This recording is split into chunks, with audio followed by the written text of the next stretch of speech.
When a single dad shares his motel room with a quiet woman and her baby during a snowstorm, none of them expect to find the family they lost. Now, before we begin, if you believe in healing in chosen families and the quiet magic of kindness, subscribe and let's walk this path together.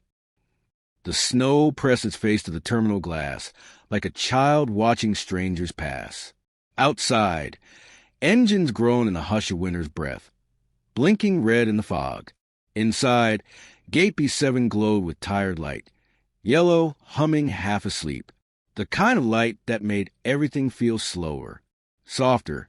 Calder Ross sipped a lukewarm coffee and watched his daughter line up plastic animals on the seat beside him. Giraffe, bear, tiny orange dog, missing a leg. That one's Benny, Mara said. He's the fastest. Calder smiled. Course he is. He hadn't told her yet that they might not make it home by morning, that the roads were iced and the airline had just changed the departure time for the third time.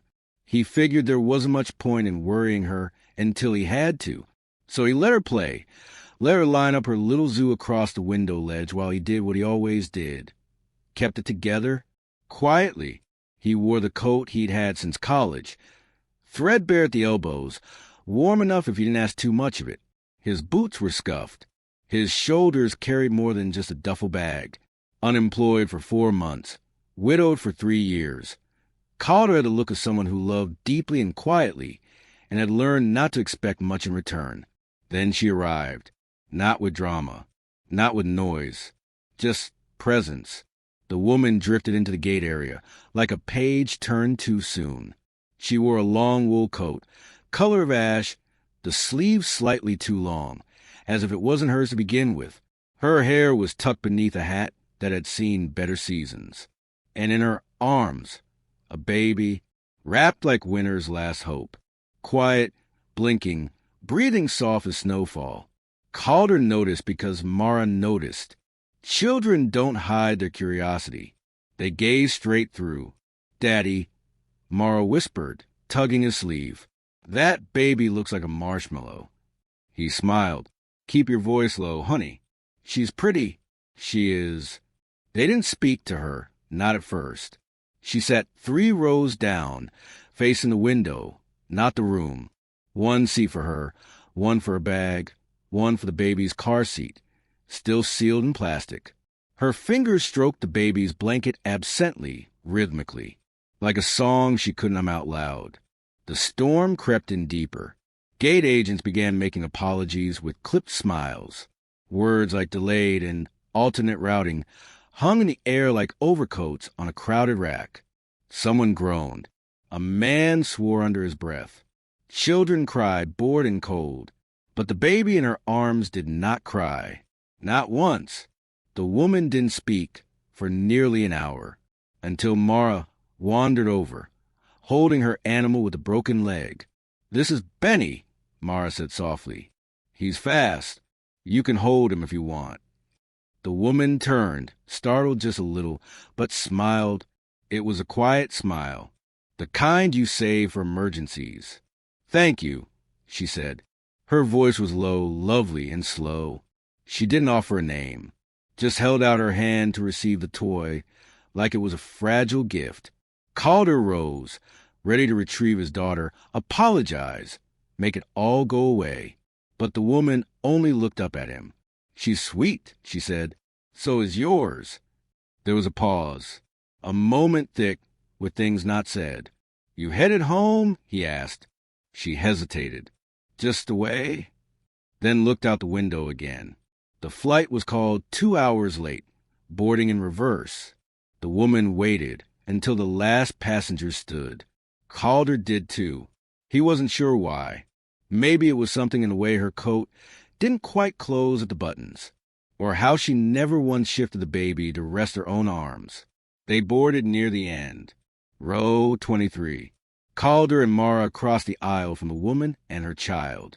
A flight attendant smiled too brightly and handed Mara a plastic wing pin. Calder stuffed it into his pocket.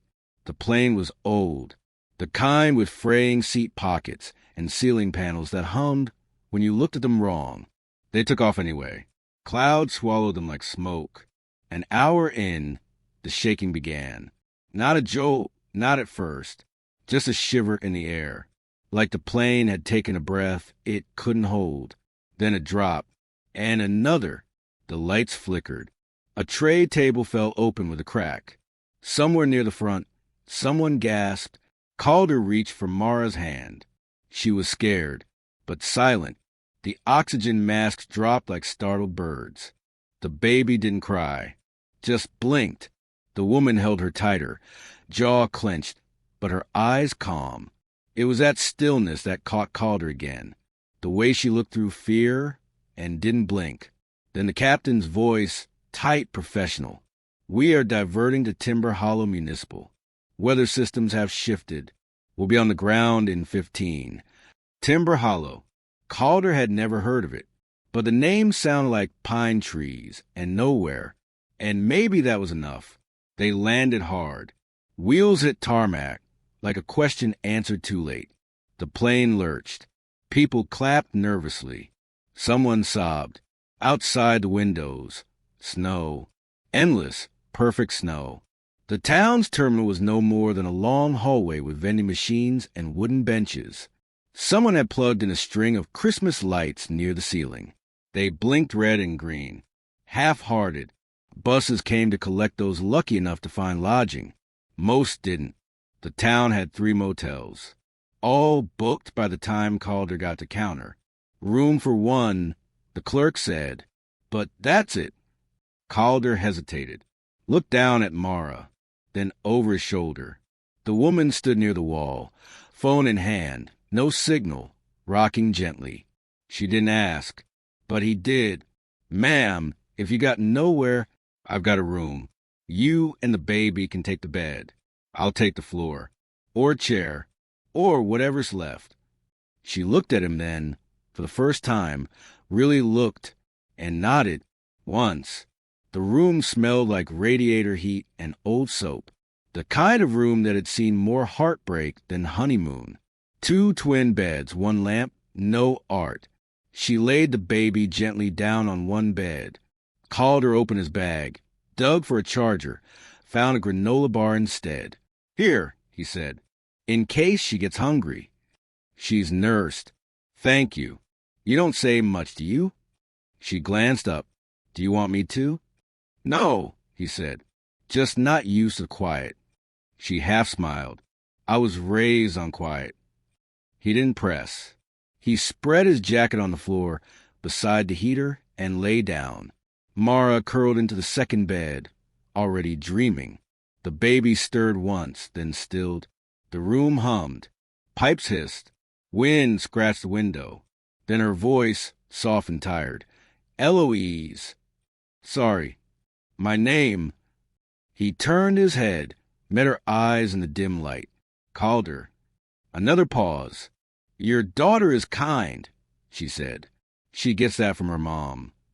There was no reply, just silence. In the morning, the storm had deepened. Flights grounded. Roads closed. Time thickened, slowed. Calder made instant oatmeal from vending machine water. Mara giggled as he pretended it was fancy porridge. Eloise sat by the window, baby in her arms, humming something ancient. He didn't ask about her story, but she told it anyway, not in words, in moments. How she folded the baby's blanket like a ritual.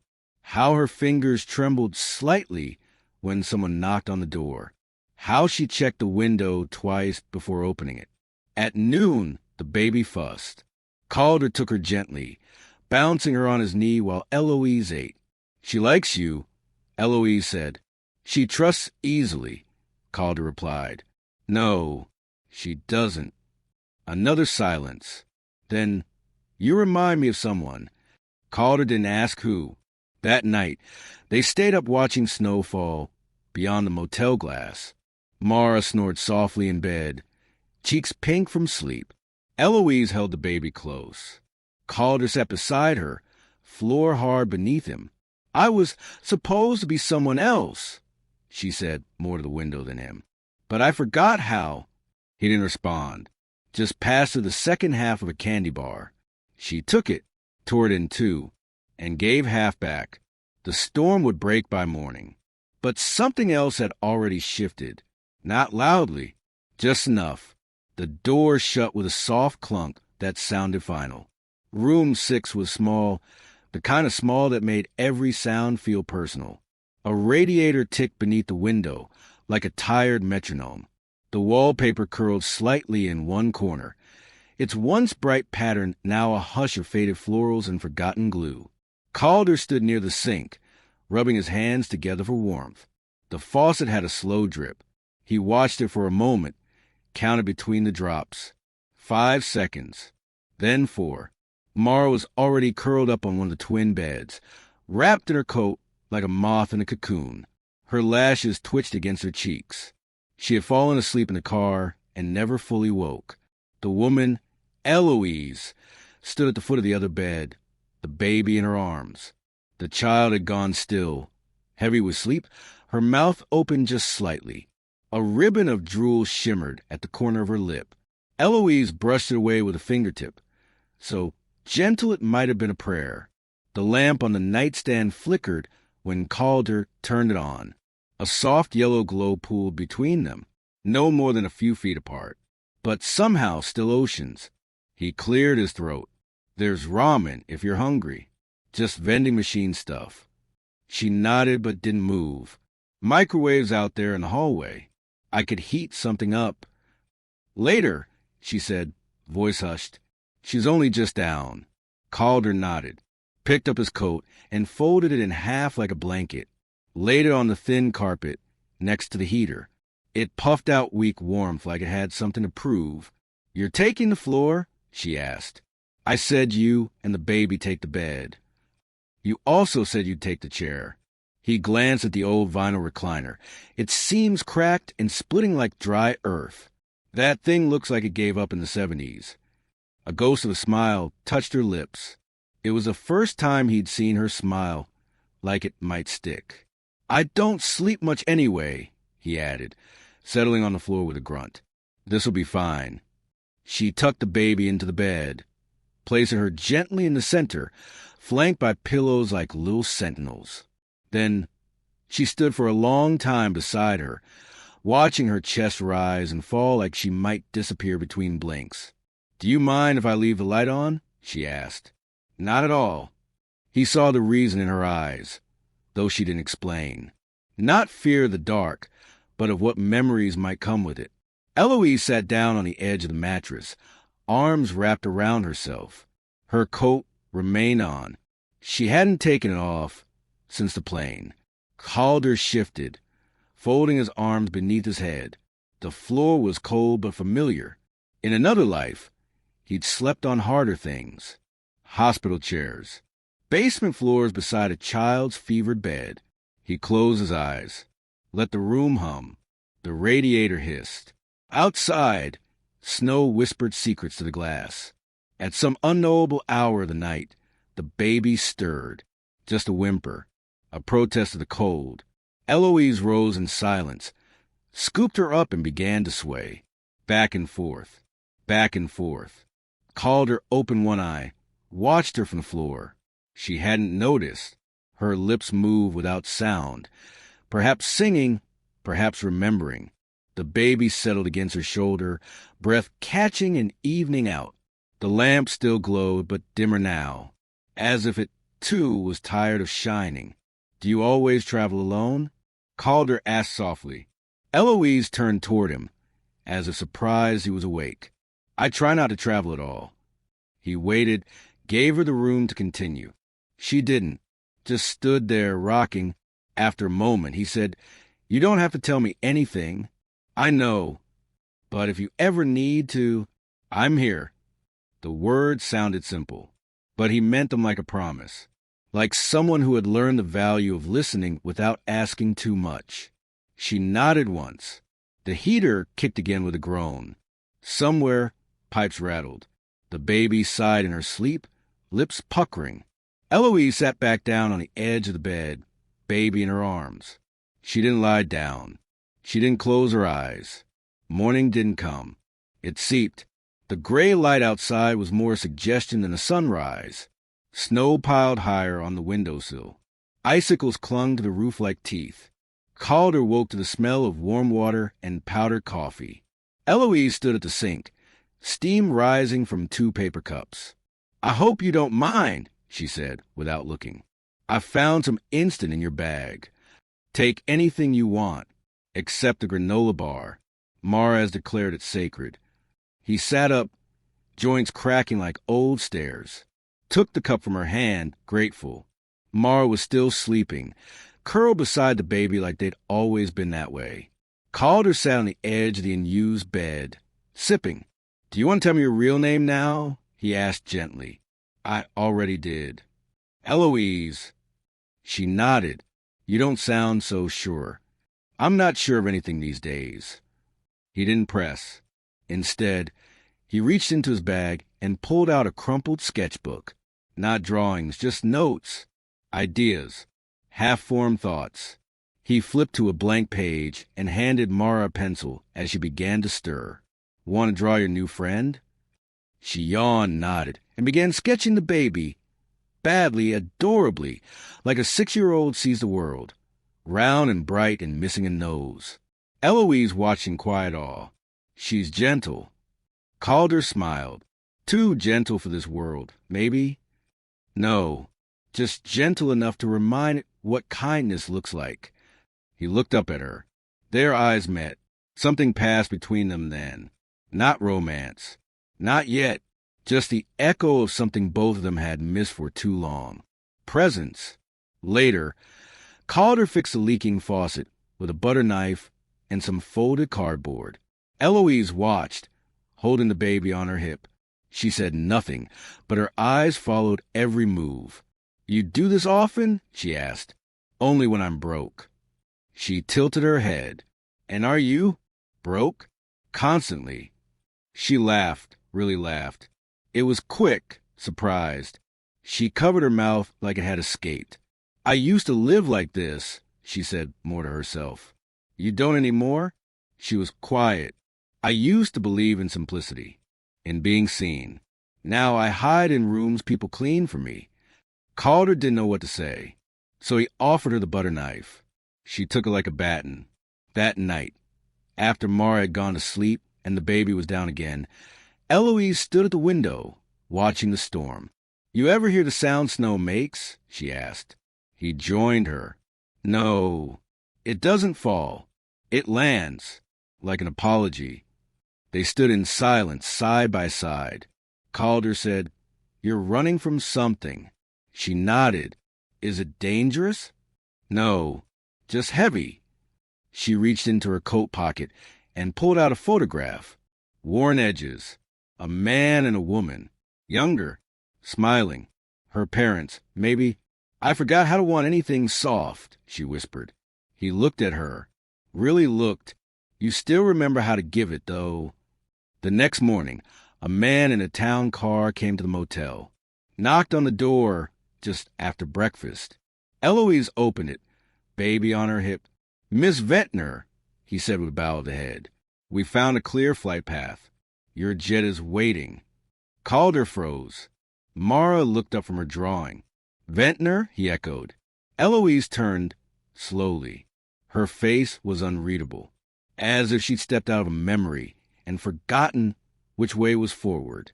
"I'm sorry," she said softly. "To Mara, to Calder, to the air. You own hotels," Calder said, not angry, just stunned. She nodded. "I own too many things," she said, "and forgot what people feel like." Mara stood and offered her the sketchbook. "You can take this." Eloise knelt, took it like it was made of gold. "I don't know how to say thank you," she whispered. Calder stepped forward. "You already did." She kissed Mara's forehead, rested her palm briefly on Calder's sleeve, then walked out the door. The room felt colder without her, but the radiator still ticked, the snow still whispered, and in the silence, something else remained. There are some mornings that don't announce themselves.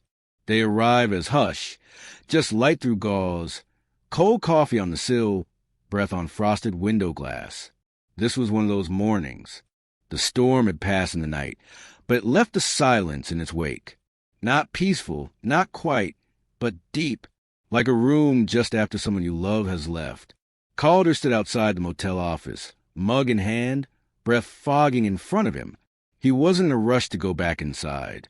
Room 6 was still warm, still full of the ghost of her perfume. The echo of a lullaby hummed in the quietest part of the night, but it also felt like it might vanish if he stepped in too quickly. Inside, Mara was showing the baby her drawings. And Eloise was folding clothes like she didn't mean to stay another night. The snow had stopped falling, but something else had started. Eloise packed in silence. She rolled each item with care, hands slow and methodical, like someone who'd once had maids do this for her, but now chose to remember how. She folded the baby's tiny socks like origami. Her fingers trembled once, then steadied. Calder leaned in the doorway. "You heading out?" "Soon," she said, not looking up. "You're quiet." "I always am." He nodded. He'd learned not to mistake quiet for peace. Sometimes it was armor, sometimes retreat. "Someone might ask where I went," she added after a beat. Eventually, "Someone important?" She hesitated. Then, "To them, I think I was, for a while." Calder stepped in, let the door shut behind him. The baby giggled on the bed as Mara showed her how to scribble with the blunt end of a crayon. "You want to talk about it?" he asked gently. Eloise stared at the zipper on her suitcase like it had betrayed her. "I left everything behind. Not because I didn't care, but because I was afraid that if I stayed, I'd become what they expected." "And what was that?" "A version of myself I couldn't love." Later, Calder walked into town with Mara bundled in 2 coats. The baby stayed behind with Eloise, who sat in the armchair with her feet tucked up and her gaze 1,000 miles deep. Timber Hollow had 1 diner, 2 shops, and a church that doubled as a community center. At the counter, Calder ordered grilled cheese and tomato soup to go. The waitress gave him extra crackers without asking. "You the one with the little girl and the baby?" she asked. He blinked. "Only one of them's mine." The woman winked. "Still counts." News traveled fast in small places. Back of the room, the door was cracked open. Just a sliver. Just enough of the cold to sneak in and whisper. He paused, heart quickening. But everything was fine. Eloise was at the window, baby in arms, the sunlight kissing her profile. Her face was unreadable, somewhere between wonder and farewell. "You ever think some places are trying to be forgotten?" she asked as he stepped inside. "What do you mean?" "This town, this room, it holds things like secrets." He set the bag down. "Maybe it's the kind of place that remembers gently." She looked at him, and for a heartbeat, she was about to say something heavy. But instead, she reached into her coat pocket and pulled out an envelope, thick, embossed, edges worn like it had traveled far. She handed it to him. He opened it slowly. Inside, a letter, not written in her hand, but addressed to her. "From someone named Henley," he read silently. She watched him. "We built these hotels as fortresses, yellow, not homes. I missed a woman who knew the difference. You're more than a name on a deed. You're the heartbeat of every place we ever opened. Please, come back when you're ready to be seen again." Calder folded it and handed it back. "Old friend," he asked. "Old partner," she said. "Business. Then life." He didn't ask which came first. "Do you want to go back?" he asked. She took the letter, tucked it back into her coat. "I want to go forward." That evening, as the town slipped into evening shadows and the motel neon hummed alive, someone knocked at the door. A man in a long coat, gloves, an accent that didn't belong in small-town Colorado. "Miss Ventnor," he said with careful politeness. "Your pilot says the skies are clear. He's waiting on the tarmac." Calder stood behind her, not touching, but close. She blinked slowly. The baby stirred in her arms. "I'll pack," she said. The man nodded and disappeared into the snow. She turned to Calder. I never meant to stay. I know, but I also never meant to feel this. What's this? She looked at the baby, then at Mara, then finally at him. Peace. Not the kind you earn. The kind you find when you're not looking. He wanted to ask her to stay. He didn't. Sometimes love is knowing when not to make someone choose. The goodbye was quiet. Mara hugged her legs. The baby reached for Mara's curls and giggled. Calder handed Eloise a coffee cup, still warm. Flight fuel, he said. She took it like a fragile thing. I don't know what this was, she whispered. Maybe that's the point, he said. Some things aren't meant to be named. Just held. She started to turn, then paused. Reached into her coat one last time. Handed him a postcard. Blank, except for a key taped to the back. And an address. He read it. Second chance in. Manager's office. Yours if you want it. E. Then she was gone. Car door shutting. Tires over slush. Tail lights into fog. That night, Calder didn't sleep. He watched the baby's empty spot in the bed. Listened for the hush that used to be her breath. Mara stirred, sat up, blinked. Is she coming back? I don't know, he said honestly. She crawled into his bed, small fingers curling into his. She left her light on, Mara said. Calder looked. The lamp on the nightstand still glowed. Soft yellow. Unmoving. I guess she did.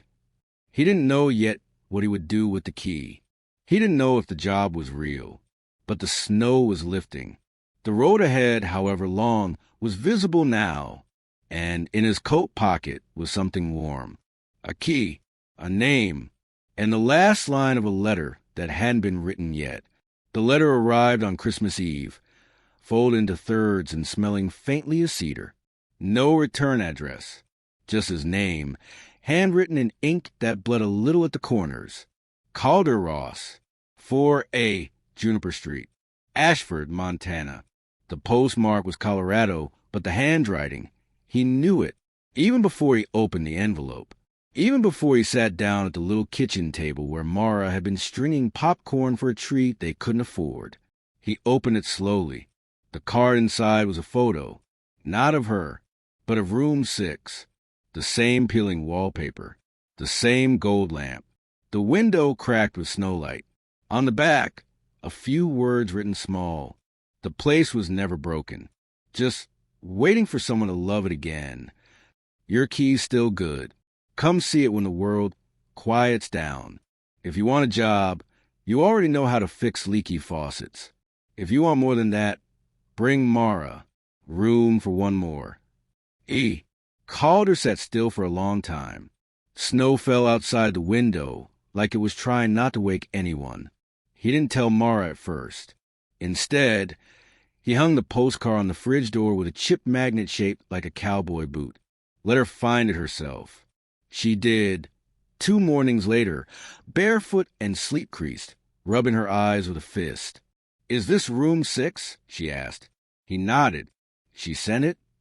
Looks like. Mara studied the picture for a long while, then said softly, Can we go back? He hesitated. We could, he said, but it's a long drive, and it's cold, and... She looked up, eyes clear as spring melt. I think she misses the baby. And maybe us. It took them 2 days to pack. Not because they had much, but because goodbyes deserve slow hands. He left a note on the counter for the landlord and a batch of oatmeal cookies in the oven for Mrs. Harper next door, who'd watch Mara when interviews ran long.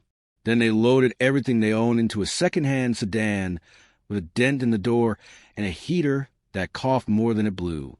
The roads were open, but the mountains still wore their white coats. Calder drove with one hand on the wheel and the other resting lightly on Mara's. Timber Hollow didn't look different, but Calder did, and Mara, and maybe the motel, too. It stood just where they left it, the same faded sign, the same snowbank by the ice machine. But something about it felt more awake now. as if the building had been holding its breath since they left. There were lights in the windows, a soft yellow glow that reached for the road like an outstretched palm. Calder pulled into the lot and turned off the engine.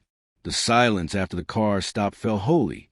Mara climbed out first, dragging her coat sleeve over her eyes. The front office door opened before they reached it. Eloise stood in the frame.